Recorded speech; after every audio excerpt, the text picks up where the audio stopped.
tanker havde du gjort dig inden, at du gik i gang med det? Altså, jeg blev egentlig bare kaldt ind, fordi de havde allerede planlagt det hele. Så blev jeg bare kaldt ind for at skulle undervise. Og i starten, der var jeg meget... jeg ved det, jeg var nok meget naiv, fordi jeg troede, det ville gå sådan ret nemt. Men de tanker, jeg har gjort mig inden det var ikke de samme, som ligesom blev udlevet, fordi at jeg fandt ud af, at det var meget sværere at holde styr på de drenge. Så jeg gjorde mig måske nogle naive tanker inden. Jeg troede bare, at det var piece of cake. Okay. Men hvilke ressourcer havde du til rådighed? Jeg havde et musiklokale, og så lidt mikrofoner og så videre. Men det var musiklokaler på den skole, vi gik på. Okay. Og hvordan tog de unge imod projektet? I starten, der tog de meget imod det, sådan som om, at fordi at alt blev ligesom leveret til dem i den periode. Så de tog det bare som en slags aktivitet, hvor de bare skulle komme og hygge sig om onsdagen og så videre. Så i starten, der var det meget hårdt, fordi der var ikke så mange, der tog det seriøst. De var meget sådan flabet omkring det, og de pjattede meget og slåede sig meget. På et tidspunkt var der også nogen, der stjal nogle ting derinde. Men det var i hvert fald sådan, de tog imod det i starten. De tog i hvert fald lige et halvt års tid for at få dem til at forstå det, hvad det gik ud på. Okay. Kunne du så se nogle ændring i deres adfærd sådan efterhånden? Ja, helt bestemt. Efter et år, der kunne jeg tydeligt se, at der var en ændring i adfærd. Og det var sådan i form af, at de begyndte at komme forberedt. Og de begyndte, for eksempel nu var det rapmusik, det handlede om. Og i starten, der var det meget sådan noget gade-rap, de rappede om. Og hvis de var 16, så kunne de finde på at rappe om noget, som der ikke passede til deres alder og så videre. Så jeg kunne også godt mærke, at det sådan, efterhånden så begyndte de også at være lidt mere sådan, tænke lidt mere på de ting, de sagde. Det var fedt. Ja. Er der ellers fuldstændig frie rammer over, hvad de må rap? Altså, er der nogle etiske ting, de snakker om? Du ved, jamen, det kan man sgu ikke tillade sig at sige, eller det kan man godt, eller hvordan? Nej, det er der ikke. Altså, jeg vil så meget som muligt lade dem sige det med deres ord, som de gerne vil sige det. Men jeg prøver altid sådan lidt ubevidst at lave de der etiske rammer, altså ved selv at sige min mening, fordi jeg ved, de respekterer min mening. Så det var den vej igennem, at jeg ligesom fik det etiske ind og det moralske sådan. Ja. Jeg sagde ikke til dem direkte, I skal dit og dat. Jeg sagde bare, hvad jeg sådan synes. Ja. Og det indrettede de så efter, fordi de respekterede min mening. Ja, okay. Så noget mere på den måde. Men hvad fik de unge ud af det? Sådan hele processen, hvis du kan sige det. Altså, det er meget forskelligt fra person til person. Nogle af dem, de fik det ud af det, at de begyndte at tage sådan det danske sprog mere seriøst. Det var for det meste somalierne. Der var 2 somalier, som de begyndte sådan at se det seje i og kunne ligesom udtrykke sig på en lidt mere intellektuel måde. Det kunne begynde de at se. Nogle af de danske elever, de fik det ud af det, at de stadigvæk er i gang med musik i dag, og de fik sådan en passion for det. Men for det meste, der fik de det ud af det, at de så sådan, at rap kan være andet end bare rap. Okay.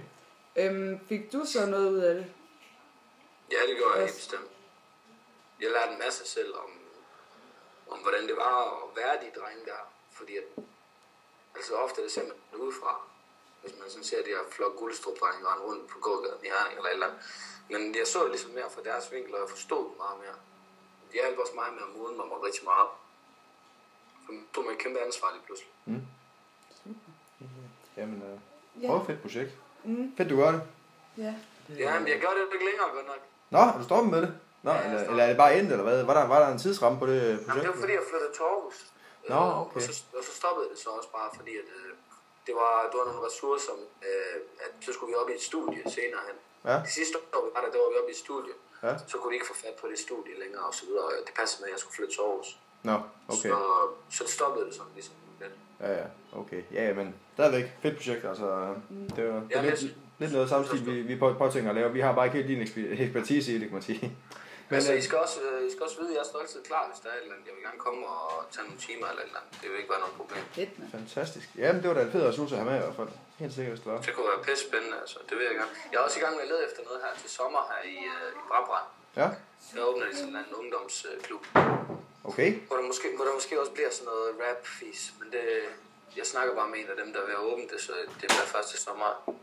Ja, okay. Ja, men det er jo bare med at finde stedet og finde hvad skal man sige, finde de unge, der har lyst til at være med. Så er det jo bare at køre det. Ja, lige præcis. Ja. Lige præcis. Så. Det er jo ikke altid garanteret succes, jo. Nej, men det opdager du først, når du prøver, kan man sige jo. Altså det. Ja, lige præcis. Ja. Men hvis du lige skulle give en konklusion på hele projektet, hvad skulle det så være?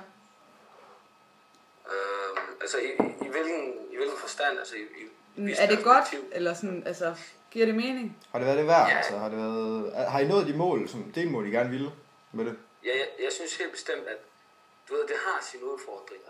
Det kan man ikke komme udenom, men det har i hvert fald været til et vist niveau meget succesfuldt, fordi at du kommer til at opdage, hvordan drengene, for eksempel der var en, der hed Ibo, en af drengene, ikke? Han mødte op helt high as fuck og helt ødelagt, når han kom derop i starten. Efter de der 3 år, så kommer jeg herop til Aarhus og så videre, så ringer han kraftedeme til mig og spørger efter lejlighed i Aarhus og så videre, fordi han skal på uni, ikke? Og det var sådan, jeg bruger altid ham til som eksempel, når jeg skal fortælle folk om den rapskole, fordi at jeg havde ikke forventet, at han var en dreng, der skulle bo i Aarhus og gå på universitetet, ikke? Men så jeg ved ikke, om det har været med til at gøre det, men jeg har ligesom fulgt hans udvikling de 3 år, hvor han har set verden på en anden måde. Ja. Så jeg bruger altid Ibo som eksempel på, at det ligesom er en god ting. Helt sikkert. Men så er der så selvfølgelig også det modsatte af ham, altså folk, der er svære at knække på den måde. De der drenge, der er svære, og selvom hvis du, altså, det er sådan noget, hvis du giver dem lillefinger, så vil de have hele armen. Det vil sige, hvis du giver dem lov til lige at være der i en professionel lydstudie, så skal de nok tage hjem med et eller andet ekstern harddisk i jakken, eller et eller andet pis. Det har jeg oplevet meget. Ja. Så det er meget sådan skiftende, men jeg vil sige, det er i forhold til, at de ligesom kan opdage, at rap ikke kun er rap, men også et værktøj til at blive bedre til dansk, et værktøj til ligesom at udtrykke sig på en overlegen måde. Det er noget, der tiltaler dem. Ja. Så det er det, man skal spille på. Helt sikkert. Super. Kanon. Men ved du hvad? Ja, Tusind det var bare tak, det. fordi du hørte tid. Tak skal du Det var have. bare helt kanon. Var det det? Godt. Ja, det var tusind tak. Godt. Jeg håber, I kan bruge det til noget. Jamen det Det kan kan vi vi helt helt sikkert. sikkert. Det,